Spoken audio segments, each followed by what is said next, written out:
benches. It would just come off of the existing wall around the courthouse, and folks could sit here and eat lunch and be by the fountain.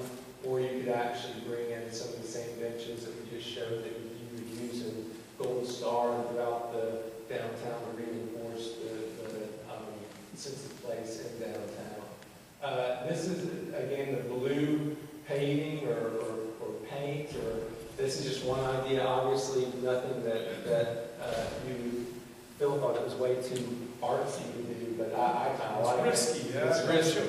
But anyway, if you see this coming down Main, and you're like, where does that blue paint go? And it leads you down to the river walk. Also, something I failed to mention is the idea of an actual raised intersection there, so that with what are called hawk signals. So if a pedestrian hits a button here, and then stops traffic in either way so they can cross at this raised intersection. So if you're on a wheelchair in this space, you actually just roll right across at grade. You don't have to go through any ramps. Again, just an idea to create that heart for downtown. And the Court Street, moving on to Court Street, this is the existing, this is the north side of the courthouse here. This is looking north up Court Street. And they have a flagpole here. This is, and one person said during the steering committee the other day, the steering committee meeting, that during elections, folks would come here, hundreds of people would come out here and wait for the election results. And that's kind of I wish we had a photo of it, but I'm sure you all can picture it. It's a really wide open, it's a great place if you're going to have a demonstration or something.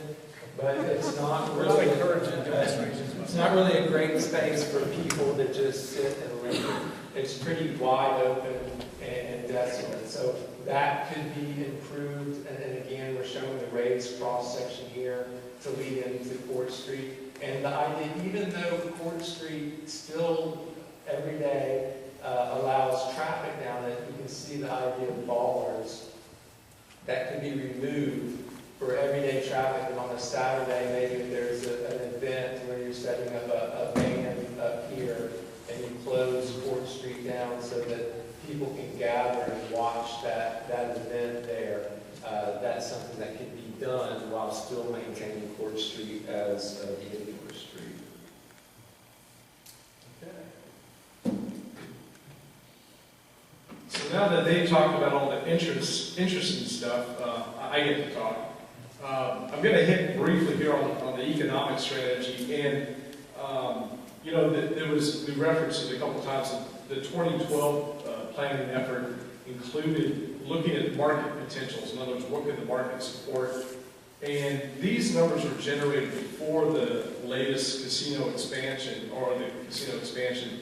And so when you look at, for example, a limited service hotel, they're already building 285 rooms. However, because a boutique inn is really another animal when it comes to lodging, and it's a different market, we think that there's still potential for that. That wouldn't have changed anything. And we talked about that earlier, particularly the old hotel possibly being a location for that. A professional office space, and by the way, these numbers are in addition to the square footage you already have for these various uses. So the previous study determined that 30 to 50,000 square feet of additional professional office space could be utilized. General retail and restaurants, 25 to 35,000 square feet, and then market rate residential, maybe anywhere from 75 to 150 units. One of the things that's a little bit sobering about that study is the fact that it did determine, and I've seen this in a lot of other downtowns, that it's actually new development, not necessarily rehabilitation, but new development doesn't pencil out. In other words, the cost you put into developing a new structure can't really be supported by the rents that are achievable. So that was one of the findings that I'll keep in mind. If you look at the existing businesses, this is an inventory, and we had to kind of crop this map to get the core area. When you go south here, and that's, by the way, this is Commerce right here, you tend to get a lot more civic uses like county and city. But just to give you an idea, dining and food, right now there are really only 3 businesses that are dining and food, so pretty limited versus a lot of downtowns. Retail shops are in red, okay, you can see those around. and there were 6 that we counted within that area, or within the whole study area. Personal services, a lot of those, I mean 17, and that's this color, kind of a dark olive, I guess it is.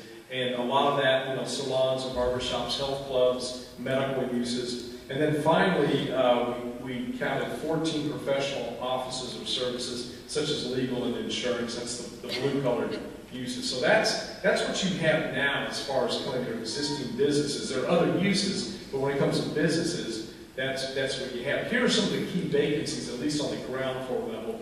And again, they tend to be concentrated in that same area. When you get south of there, south of Commerce, they kind of drop off. As far as who are the tenants, now the previous study back in 2012 did not identify specific tenant types. It talked about general square footage absorption and that sort of thing, but based on what we did learn in that analysis, as well as what the existing tenant mix is that you have, as well as what seems to work in similarly sized downtowns, when it comes to restaurants, which there is capacity for more restaurants, we think really almost any kind of restaurants would probably benefit, whether you're talking white tablecloth or ethnic, barbecue, meat and three, maybe an ice cream shop, and I know you have the Dairy Queen, but there's probably room for others. Even a microbrewery, something like that. Those are the kinds of restaurants that could probably, really add in your downtown. Retail, clothing, antiques, and a lot of downtowns, not that they generate a lot of, they don't always pay high rents, but a lot of downtowns have become sort of antique centers, and they tend to concentrate in little sub-districts. Hobby crafts, and by the way, if we, especially if we get the interpretive center for the crater up and going, if you've ever been to somewhere like Mammoth Cave in Kentucky, all those little shops that sell rocks, quartzes and stuff that my 8-year-old daughter just loves, something like that can actually work here, playing off of the crater theme. Personal services, I mean, the main thing you want to do, since there already are a lot, is just avoiding more of the categories that are already pretty heavily represented. When it comes to offices and professional, more of those uses is great, but particularly if you're on the upper floor. You want to keep the ground floor levels more active with things like dining and retail and so forth, as opposed to just offices. And as far as how do who do you target? What tends to work, you can't attract the franchises, the chains to a small downtown really anywhere, but what you can do is identify existing businesses either elsewhere in Wetumpka or in the region, maybe it's Prattville, maybe it's Montgomery, and see if they would open a second or a third restaurant, whatever kind of shop it is, here in our downtown. So that's kind of the strategy that most downtowns use.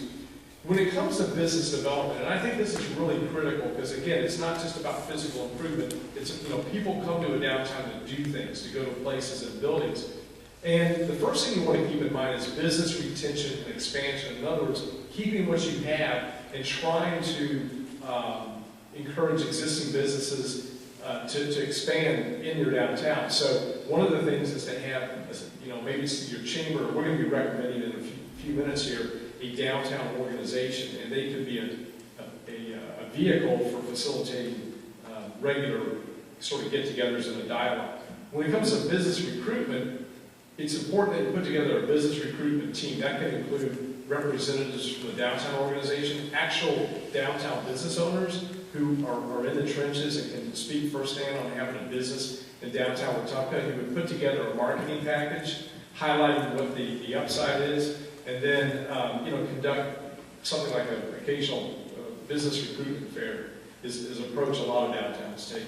When it comes to financial incentives, and like I said before, new development, not necessarily rehabilitation, but new development doesn't pencil out. So if you want to attract investment, and I think in your case most of it's going to be for existing buildings, you need to start by promoting available incentives, incentives that already exist, such as the state and federal tax credits for historic rehabilitation. But you also want to consider a package of some other incentives that are created locally. For example, I know in Alabama, you can have property tax abatements, which is essentially freezing the assessed value. You can do it up to 10 years in Alabama, but that's a way not to penalize somebody by investing in the property and then seeing their assessed value go up and they're paying more in taxes. So that's one approach you can use. Facade grading